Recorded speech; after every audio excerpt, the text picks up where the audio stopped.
Le projet de tramway dans l'ouest de Gatineau n'a visiblement pas fini de faire couler de l'encre. On assiste aujourd'hui à un nouveau chapitre de cette saga, alors que le chef de l'équipe, Mario Aubé, s'engage à revoir le tracé s'il est élu. Une déclaration qui survient au moment où un sondage léger démontre clairement que le transport en commun n'a pas nécessairement la cote auprès des Gatinois. Voici le résumé complet de Louis-Charles Poulain.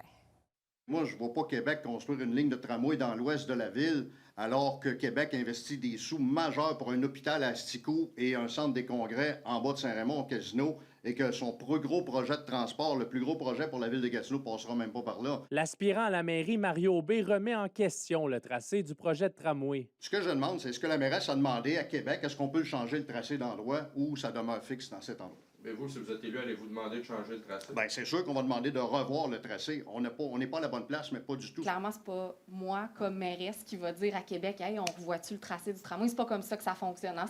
C'est des années d'études qui ont déterminé le tracé. Et selon la mairesse, le tracé actuel est justifié par la croissance dans l'Ouest et l'arrivée future d'un hôpital et d'un centre de congrès ne change pas la donne. Ça ne re-questionne pas la nécessité du tramway. Je pense que ce serait même une grave erreur de le faire. M. Aubé n'est pas bien informé des besoins relativement au déplacement des gens sur le tracé actuel. Et ces déclarations surviennent en marge de la présentation aux élus d'un sondage léger sur la satisfaction citoyenne. Ce dernier démontre entre autres que seulement 9 des Gatinois utilisent le transport en commun, comparativement à 82 qui se déplacent en voiture, et que le taux de satisfaction envers le transport en commun est moins élevé ici que la moyenne des autres villes comparables. Moi, je ne suis pas inquiet, puis on s'en va de plus en plus en s'améliorant. Alors, le prochain sondage va être beaucoup plus positif. Le sondage est toutefois déjà positif dans la majorité des catégories, notamment au niveau de la satisfaction globale des Gatinois, qui se chiffre en moyenne à 6,8 sur 10, comparativement à 5,8 pour les autres grandes villes. On parle de Montréal, on parle de Québec, on parle de Laval et on parle de Longueuil. Donc, par rapport à ces autres villes-là, Gatineau performe bien en termes de satisfaction. Puis ça se traduit par les travaux publics qui sont bien effectués, la sécurité publique qui a une satisfaction, ma foi, supérieure aux autres villes. Par contre, ce qui retient l'attention de certains, c'est le peu de citoyens sondés dans les secteurs est de la ville. Pour moi, ce sondage-là n'a aucune valeur.